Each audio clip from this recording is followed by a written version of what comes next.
You were supposed to be his queen, and you let him slip through your fingers. We're not going to hold it back any longer, Queen Leah. We have a message for you, and we mean business. Can you just leave Audrey alone? She was obviously under a whole lot of stress when she chose to steal the queen's crown, and clearly you're the one to blame for her villainous breakdown. I want to be dangerous. If there's one thing that everyone noticed, it's that you're the real villain of Descendants 3. While Queen Leah was busy trying to control her granddaughter's life, we got busy with spotting out 10 things everyone missed in D3. Keep watching to find out why Audrey was able to touch Maleficent's scepter without getting cursed. Well, I wanted them, so I took them. Hades tells all. We had no idea that Mal knew who her father was, but what was even more shocking was finding out that Hades and Maleficent were actually married once upon a time. Hades tells all during his father-daughter duet, saying that it wasn't easy being married to Mal's mother. She's not the easiest person to get along with. We didn't know that weddings happened on the Isle of the Lost, so this rapid-fire fact caught us by surprise. Audrey treats Chad like a dog. The way Audrey treats Chad proves what most of us already knew. Audrey has zero feelings for Cinderella's son, but when it comes to Chad, it's easy to see that he would follow Audrey to the end of the world. Audrey treats Chad like the lovesick puppy that he is. She even stroked his hair like the top of a dog's head. But then again, Chad didn't seem to mind. The Sleeping Beauty reference. Queen Leah throws some serious shade her granddaughter's way as soon as Mal and Ben get engaged. She tells Audrey, Your mother could hold on to a prince in her sleep. and well, she isn't exactly wrong. After all, Audrey's mother is Sleeping Beauty, so this statement is totally accurate. Mini Audrey and Ben. Getting dumped is never easy, which is why most of us feel for Audrey, but we felt her heartache even more when we glanced around her dorm at Auradon Prep. Audrey had plenty of pictures of her and Ben around her room, and we spotted one frame which showcased Ben and Audrey as little kids. This means that Ben was Audrey's first love ever since she was a little girl. Now that is just heartbreaking. Living conditions. It's hard to believe that the people of Auradon eat scrumptious meals day in and day out, while the people of the Isle pick flies out of their baked goods. The Isle's living conditions are downright awful, just ask the VKs. Poor Gil had never even tried a grape before, or picked fresh berries from a bush. The VKs definitely deserve to be spoiled from here on out. Dude the talking dog. Another thing we noticed in D3 is that Dude the dog was still able to talk. Yeah, Audrey showed up. She put everybody to sleep. This sort of confused us since Dude could only speak because he ate a truth gummy. So wouldn't he go back to barking after a day or two? That is, unless Mal made Carlos an endless supply of truth gummies so that he could continue chatting with his best pup. The Maleficent reference. When Queen Leah refused to invite Maleficent to her daughter's christening, the villain went bonkers, and well, the same can be said about Audrey. She totally embodies Maleficent when she crashes Jane's birthday party Looks like someone forgot to invite me. before putting everyone to sleep. Queen Leah's truth. Queen Leah might be the evilest grandmother that ever lived, but that doesn't mean that she doesn't genuinely care about Audrey. Leah looked super distressed when Audrey was unconscious in her bed. Despite hating villains, Leah let Hades use his ember on Audrey, which saved her life. This led to Mal wanting to open the barrier once and for all. But unlike everyone else, Leah looked super angry when Mal took down the barrier. Jane's birthday cake. Jane's birthday cake looked absolutely delicious, which is why Celia and Dizzy stole a piece before Carlos could get the cake to Jane. But Celia and Dizzy weren't the only ones who ate a piece of Jane's cake. Was it just us, or was this cake never ending? Everyone kept cutting out huge pieces, but somehow there was always enough cake to go around. Harry Hook wants a girlfriend. We love Harry Hook. He's suave, sleek, and everything we could ever want in a pirate. But as it turns out, Harry wants more from life than being Uma's first mate. Was it just us, or was Harry desperately trying to find himself a girlfriend? And you, my little duckling, are... From Uma to Jane to Audrey, it's clear that Harry wants a first mate of his own. We owe you an apology. At the end of the film, Mal, Audrey, and Ben all manage to bury the hatchet. Mal and Ben tell Audrey that they owe her an apology, but funny enough, they never say "I'm sorry" out loud. It looks like Mal and Ben need to brush up on their Auradon manners. But in the end, we're just happy that Audrey came back to her senses. A glowing dragon eye. When Audrey breaks into the museum, it's clear that she's only after the queen's crown, but that's when something strange happens. Maleficent's scepter, Dragon Eye, starts glowing a vibrant green and calling Audrey over to it. And on top of that, Audrey doesn't get cursed for 1,000 years after grabbing it. The only explanation we can think of is that Dragon Eye was bored and sensed Audrey's anger and sadness, making her someone he could easily turn into a villain. Did you guys notice anything that we didn't? Sound off in the comments section. Wait! Audrey, stop! Don't use that. I thought you liked spells. Mistakes happen, don't they, Audrey? We don't mean to single you out, but we feel like you'd understand where we're coming from. You probably didn't notice any inconsistencies when you were trying to take over Auradon, but we spotted dozens of them, and we're about to reveal them one by one. But don't worry, these mistakes won't ruin your reputation in any way. Like many other movies, Descendants 3 has a handful of mistakes that can be both easy and challenging to spot. We're about to reveal them all, so keep watching. You like a prince, Mal? How about our knight in shining armor? Or knights? The basket of pears.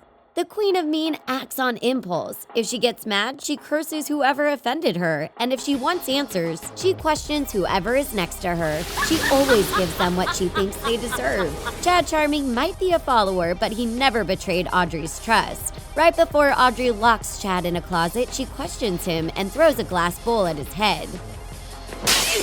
But before she does this, she empties out the pear bowl on the table. At first, there's a total of 5 pears on the table, but when the camera cuts back to Audrey, there are only 3 pears left. Dizzy's outfits. At the very beginning of D3, the villain kids put on quite the show alongside the core 4. They dance, do wicked acrobatics, and show off their true colors. Despite showing us some awesome moves, something bizarre happens to Dizzy during this musical number. We first see Dizzy wearing a long dress made out of patchwork, but then a few seconds later, we see her wearing an entirely different outfit. How did Dizzy manage to switch outfits so quickly? This is the most fashionable mistake we've ever seen.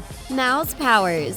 Another mistake we couldn't help but notice has everything to do with Mal. When Hades tries to escape through the barrier, then Jay and Carlos try to stop him, but he blasts them with his ember.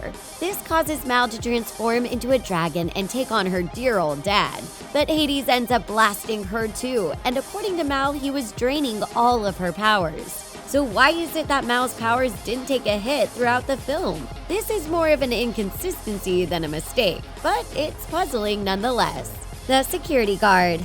Another inconsistency we couldn't help but notice occurs when Audrey goes to the Museum of Cultural History. Audrey doesn't have any magical powers of her own, yet somehow she manages to put the guard to sleep. With Uma on the loose, we find it very unlikely that the guard chose to take a snooze. Audrey obviously put the guard to sleep before cutting the security cameras, but how did she do this? It just doesn't make any sense. She also opened the museum's gates without laying a finger on them. Protect the crown, not the scepter. But Audrey's magical touch isn't the only strange thing that happens at the museum. Everything from the Queen's crown to Cinderella's glass slipper to Genie's lamp is protected by security glass. But when it came to Maleficent's scepter, nothing was shielding it from Audrey's grasp. This is super off-putting considering the scepter is a super dangerous weapon. Jane's birthday cake. Descendants 3 managed to make us feel an array of emotions, and one of those was jealousy. Who else wanted to grab a piece of Jane's birthday cake but couldn't? Well, you're not alone. Luckily, Dizzy and Celia were able to steal a piece from Jane's birthday cake before Carlos had the chance to give it to her. We clearly see that a single piece of cake is missing, but when the camera cuts to Dizzy and Celia eating cake, they each have their own piece and plate. So why is it that there was only one piece missing from the cake? The cupcake. Once Audrey gets her hands on the crown and the scepter, she doesn't waste any time. She crashes Jane's party and starts picking on everyone in her path. Does that make you sad? Does it just ruin everything? She even grabs a cupcake out of someone's hands and throws it away. Now that's just cruel. Were we the only ones who noticed that Audrey grabbed the cupcake backwards and yet didn't have any frosting on her hand once she chucked it? Tell us if you noticed this mistake in the comments below. Watch your back, Carlos. You like a prince, Mal? How about our knight in shining armor? Or knights? One of our favorite scenes from Descendants 3 is the Metal Knight fight. This is when the VKs truly learn how to work together. At one point during the fight, Carlos loses his sword. There's a knight right above him who's ready to strike, so Celia saves the day by sliding a shield Carlos's way. But for some strange reason, the knight never strikes Carlos. Carlos puts the shield up, but nothing happens. Then he slides away on it. Was this a huge mistake on the knight's part? VK Day is here. We all know that Mal is a talented spray paint artist, but during the Good to Be Bad musical number, we see Mal making a huge mistake. She's supposed to be spray painting VK Day on the door of a barn, but it just didn't look believable. Clearly, Mal was just pretending to spray paint. Old Hag Mal. Audrey may be a lot of things, but humorless is not one of them. She turns Mal into an old hag at the beginning of D3, You think Ben will love you now, you old hag? forcing Mal and her friends to return to the aisle. Mal's back is curved and she can hardly walk. Yet somehow she manages to squeeze into her VK outfit and ride a motorcycle. That just doesn't make any sense. Did you notice anything we didn't? Sound off in the comments. We'd love you to join us at Auradon Prep. Will you come? Signed, King Ben. We are so excited that you get to go to Auradon, Dizzy. We totally fell in love with you in Descendants too. You're kind, you're smart, you're talented, and you're Evie's favorite. You deserve so much better than life on the Isle of the Lost. Evie will take great care of you, and you will be so successful in Auradon. Just keep an eye on your fellow VKs. There are 4 new villain kids in Descendants 3. Do you know which VK is totally obsessed with all things shiny? Keep watching for the 10 things no one realized about the new villain kids. Not her mother's daughter. We meet Dizzy Tremaine in Descendants 2. She works at a super stylish salon on the Isle of the Lost. Dizzy is the daughter of Drizella Tremaine, one of Cinderella's stepsisters. In Cinderella, Drizella is lazy and mean, but Dizzy couldn't be more different. She's super sweet and she is such a hard worker. She runs the salon and keeps it clean. She's also talented at making accessories like the tiara she gave to Evie. Like father, like son. 2 of the new VKs are actually twins. Squeaky and Squirmy are the sons of Mr. Smee. Smee was the first mate to Captain Hook in Peter Pan. Smee was a total doormat to Hook. He did whatever the evil captain wanted, and he was so scared of everything. Get up, you idiots! It's hard to be a pirate if you're timid. Squeaky and Squirmy are the same way. They're frightened of everything and are really shy, but they have each other at least. Daddy's girl. Celia Facilier is the doctor of the voodoo master, Dr. Facilier. We saw just how powerful Dr. Facilier was in Princess and the Frog. Some of the VKs don't want to be like their parents, but Celia really wants to make her dad proud. But that doesn't make her a villain through and through. What kind of hustle you got going on with them shiny people? No hustle. I got friends on the other side. Mal totally relates to Celia because she used to want to make her mom proud, even though Maleficent was evil. Wicked grandmother. We can all agree that Lady Tremaine was a terrible stepmother, but she was really good to her daughters, Drizella and Anastasia. However, she has not been a good grandmother. She forces Dizzy to do all the cleaning at the salon and home. Lady Tremaine dresses nice, but Dizzy is often seen wearing rags. And just look at how tense their relationship is. Lady Tremaine is obviously bitter about losing her servant stepdaughter, so she takes it out on Dizzy. But that doesn't mean that she doesn't love Dizzy in her own strange way. So excited! Squeaky and Squirmy may look like they're scared of everything, and who can blame them? They've lived their whole life on the Isle. They're really scared of leaving their dad behind on the Isle of the Lost, but they're still super excited. They've heard lots of stories about Auradon, and they know life is better there. Squeaky and Squirmy show us that you can be scared and excited at the same time. What makes Celia really excited? Keep watching to find out. Southern Belle. It might seem like Celia is from the Isle. After all, she lived most of her life there. But Celia considers herself totally Southern. She says she's from the South because that's where her dad's from. Dr. Facilier really lived the Louisiana culture, and that has carried over to his daughter. Your heritage doesn't have to be where you live, and Celia really honors that Cajun lifestyle. Is your heritage different from where you live? Tell us in the comments below. Big sister vibes. Dizzy's mom grew up with a sister who was close in age. Drizella and Anastasia mostly got along, but Dizzy is an only child. If it wasn't for Evie, Dizzy would be super lonely. She really feels like Evie is her big sister. Evie supports her and treats her so kindly. They have each other's backs, and Evie is the reason that Dizzy gets to go to Auradon. We just love their relationship. Once again, Descendants shows us that you don't have to be related to be family. Biggest fear. Even though the twins are excited about Auradon, they're really scared. Leaving the life you know behind is terrifying, but their biggest fear is leaving their dad. Unlike a lot of VKs, Squeaky and Squirmy have a great relationship with their father, and they are younger than the other VKs. They're afraid that they'll never see their dad again, but Carlos reassures them that they will see Mr. Smee soon. We hope they learn to be a little less scared. Living the dream. Life on the Isle is pretty rough, and while some of the VKs may enjoy their life or get along with their parents, Dizzy isn't one of them. She's dreamed about living her best life in Auradon forever. In fact, most of the VKs have. There's less crime and more happiness in Auradon. Dizzy has been waiting her whole life to get her chance. I can't believe I get to live with you in your very own castle! And we just know that she's awesome enough to succeed with the chance that Evie gives her. Money talks.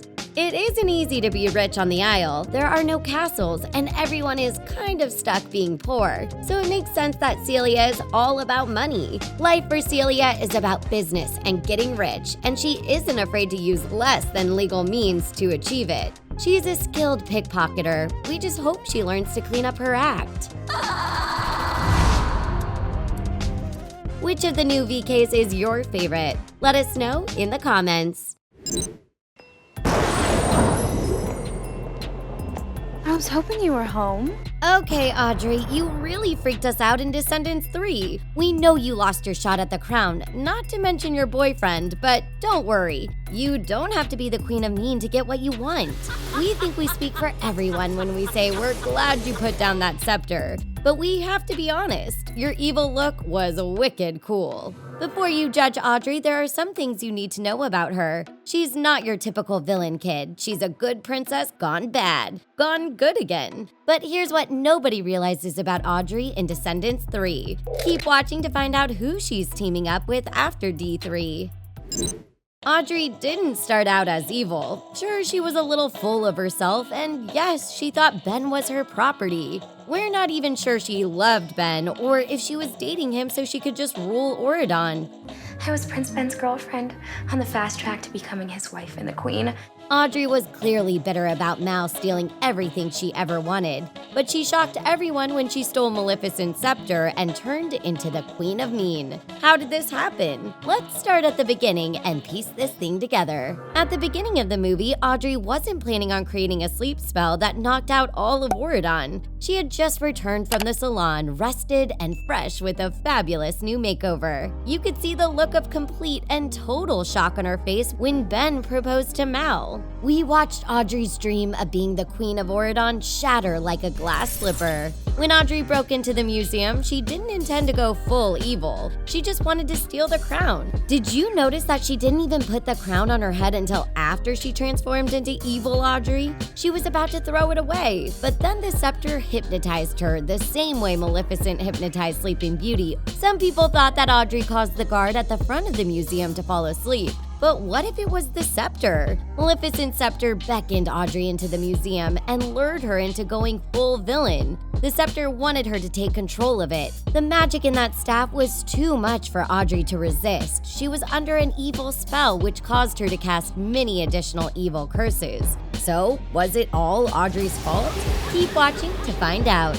When Ben and Mal got engaged, Audrey didn't only lose out on the crown.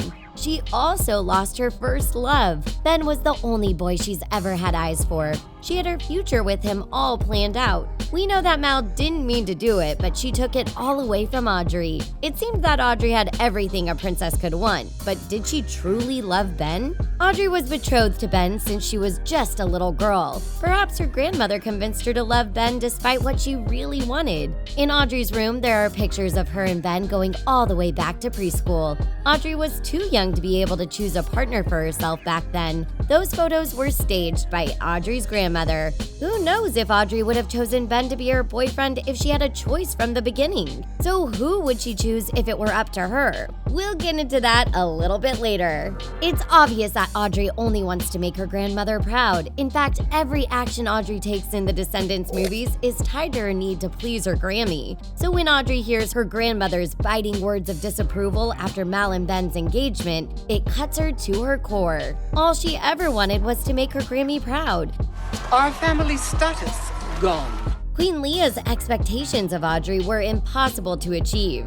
Audrey reached her breaking point when she learned she would never be the Queen of Auradon. That's when she crowned herself the Queen of Mean. Underneath all of that pink hair and distressed leather was just a little girl who needed the unconditional love and approval of her grandmother. Instead, her grandmother slapped her with that cruel comment that Audrey's mother could hold on to a prince in her sleep. Now we see where Audrey learned to be so mean. Now here's the really mind-blowing thing that nobody gets about Audrey. If it wasn't for her, the barrier would have never been opened. Audrey's evil deeds became the catalyst for change in Auradon. Allow us to explain. Before Audrey stole the crown and the scepter, another villain was stirring up trouble. That's right, we're talking about Hades. After he pushed his way through the barrier and almost stole all of Mal's powers, everyone in Auradon was terrified. They wanted to close the barrier for good, and it was all Mal's idea, which was a total whoa moment for fans. I think that we have to close the barrier.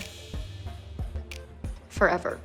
If Audrey hadn't stolen the crown and scepter, put a sleep and stone spell on everyone, and turned Ben into a beast, Mal would have learned nothing. Instead, Mal came to realize that there is both good and evil in everyone. That realization is what made Mal decide to take down the barrier for good. So, thanks, Audrey. Thankfully, when Audrey woke from her deep sleep, she was back to her old self again. Alas, she was still without a prince on her arm, but don't feel bad for her. From the sparks flying between Audrey and Harry, we think the pirate's life might be right for Audrey. So what's your verdict? Is Audrey mean or misunderstood? Sound off in the comments. Come on, Mal, get the gang back together for one more movie.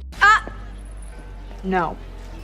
I'm in charge. We don't know what we're going to do after the end of Descendants 3, so tell EVJ, Audrey, and the rest of the crew to make Descendants 4 happen. If this is the end of an era, we are not ready. If we could use one magic spell from your spellbook, we would wish for D4 to become a reality. We need a little magic to keep this going. Is Descendants 4 happening? It's not likely. That means the cast may officially be hanging up their villain kid outfits for good. But fans are still holding out hope that Disney will decide to go forward with the 4th film. It's time that we take the barrier down forever. Here's everything we know. The program is shut down. Bummer. You didn't think this was the end of the story, did you? Well, for Descendants, it just might be. With the recent tragic events and several new developments, there's a good possibility that Descendants 4 is a wish that will never come true.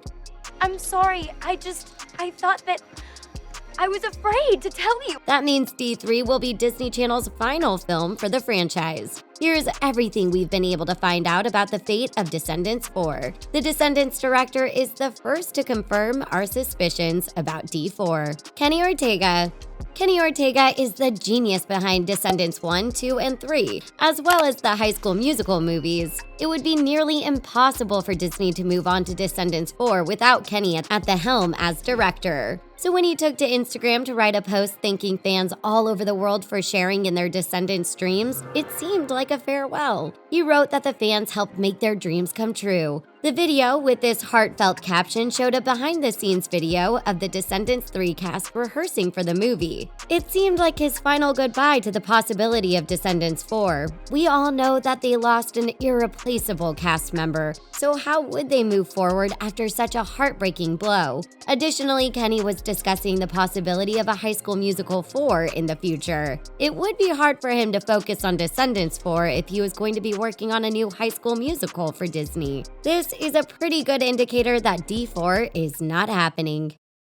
New and upcoming projects for the cast of D3. Ever since production wrapped on Descendants 3, the original cast has been super busy. It appears as though no one is clearing their calendars to make room for Descendants 4. For instance, according to J14, there is a rumor going around that Dove Cameron may star in a movie based on the Broadway musical Wicked. She would make an amazing Glinda. However, if Dove takes that role, she'll be too busy to even consider doing another Descendants film. It also seems that Dove Cameron has taken a break from the small screen to follow her passion in theater. She has recently starred in Clueless on Broadway and Light in the Piazza in London. With all of that action, it would be hard for this Broadway beauty to pull herself away and put on that purple wig for Descendants 4. On the final day of filming Descendants 3, Dove posted something on her Instagram that suggests it's truly the end of an era. She posted a pic of the core 4 villain kids' hands. Underneath the pic was a handwritten note that read, "Dear Diary, today is the last day of Descendants." Maybe Dove knew all along that this was the end. Just like her co-star Sophia Carson is not slowing down anytime soon. She is currently in production filming a new Netflix movie about dance. It's called Feel the Beat.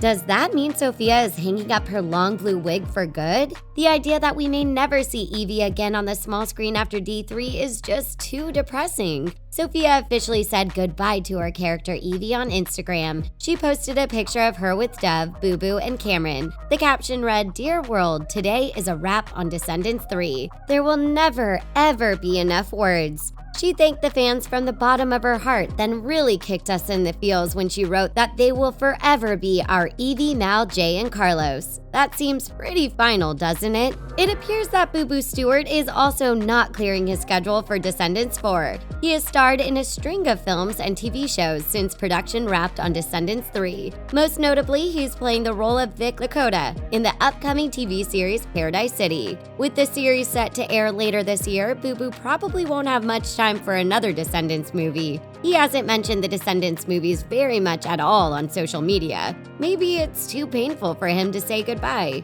The barrier will come down. Yes! Woo-hoo! As of right now, it's not likely that we're going to see another Descendants movie after number 3, but you never know. The last High School Musical came out in 2008. Now 11 years later, Kenny Ortega is entertaining the idea of doing a High School Musical 4. That's a good indicator that Descendants 4 may still have a shot. We just hope they don't wait until 2030 to make it happen. What do you guys think? Will Disney make a Descendants 4 sometime in the future? Yes!